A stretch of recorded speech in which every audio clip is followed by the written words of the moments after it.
Hi there and welcome back to my channel. Today I'm making a high protein meat substitute called seitan. Seitan is made using vital wheat gluten, which is the isolated protein from wheat. You don't need to avoid gluten unless of course you're gluten intolerant or sensitive or you have celiacs. But usually when people feel that they're experiencing digestive issues with gluten, they're reacting to the glyphosate that's sprayed on whole wheat products or enriched wheat flour. It's heavily sprayed with glyphosate, also known as Roundup, and that is usually what your body is reacting to.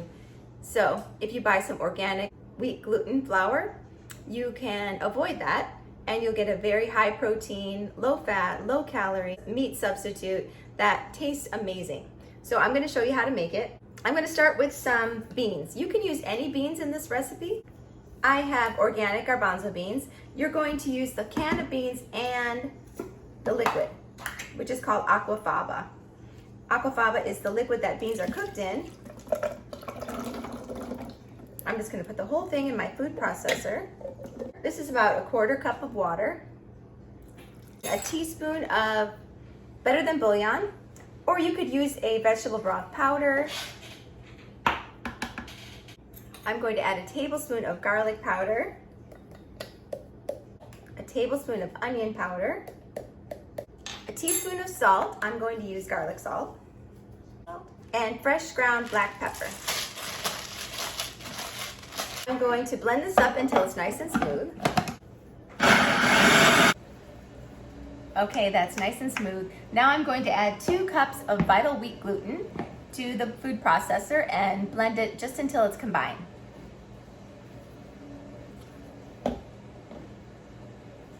Okay, you can see that it's all combined. Now I'm going to divide the dough in half and pulse it for about 2 to 5 minutes until it makes a nice smooth ball. If you have a dough hook, go ahead and use that. I don't have one, so I'm going to use the S blade, and that works just fine.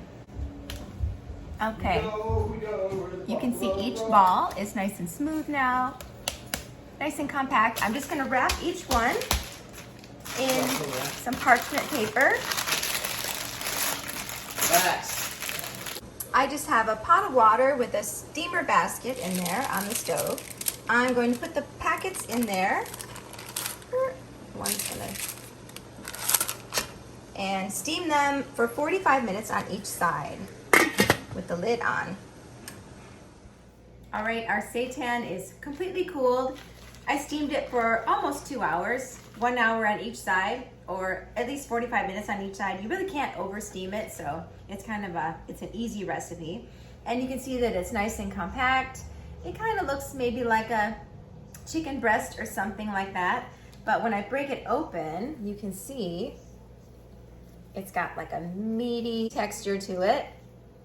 And it actually shreds kind of like, you know, like meat-like. You see that? So it's really good to shred it like this when it's completely cool.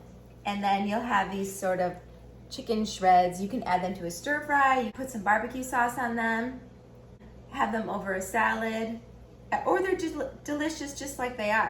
And the flavor is mild, but it's still tasty.